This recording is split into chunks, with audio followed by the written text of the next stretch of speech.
days when you can't tell nobody what you've been going through. All that weight, all that pressure, and you've been suffering in silence. I hear you. Daily battles in my mind. Need your light, I'm walking blind. I'm a soldier, try not to lose, trying to step, but I can't move. Daily battles in my mind. Need your light, I'm One of the things that a lot of people deal with, and me included, that I've dealt with in the past, not so much now, is when you're sleeping, the attacks when you're asleep. So whether that be sleep paralysis, whether people are, having nightmares and things like that, what are some of the prayers and things that can be utilized to prevent those sorts of things? The spiritual warfare is so real.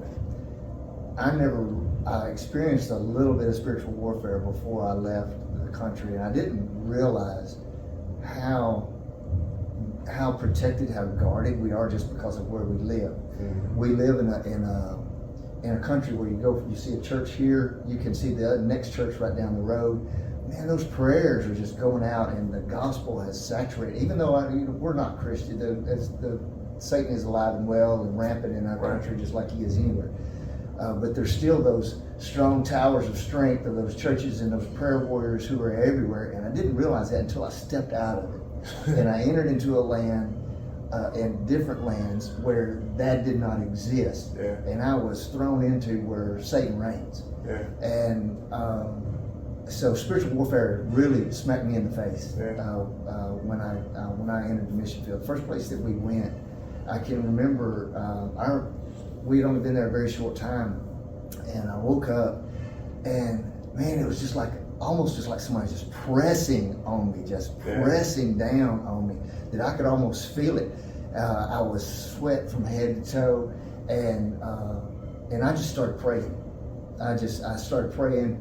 I said, God, you're in this place. You reign over all things. God, you're Lord over all. Over every dominion. You reign. And I don't know why I picked that. I wasn't afraid. I wasn't scared, but I could tell, man, Satan is on me.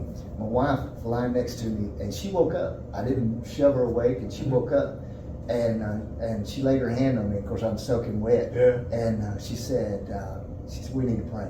And so we just sat and we just prayed, and just praying for God's blessing, divine protection, and use us. This is why you were born for such a time as this. You put you here, and so this is why we're here. And we just pray for our children who are in the next rooms, and as we prayed for God's blessing, and and we were praying out loud and just saying who God is and how great God is. It was like a wind just blew through and just blew it all out. You could feel it as it left. It just went out. I can't say that I have experienced that here like I did there. Right. And I don't know what the difference is, but living abroad was just different. And we still both remember that night very, very well. And there were others nights that happened. Satan attacks in dreams, just like I feel like the Lord still speaks to us in dreams. Satan attacks through dreams and have nightmares and oppression, and just wake up and just feel like the demonic presence is on you. And he can't touch us. Right. He ain't got, but he can make us miserable. Or he can trick you. And he could trick you or deceive you. I think one of his greatest weapons is just discouraging you, scaring you, pushing you away, or pushing you down.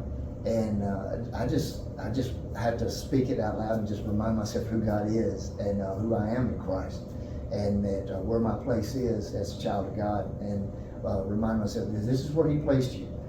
He didn't put you in the back on the back row. He shoved you out here in the front because He's got a purpose for you.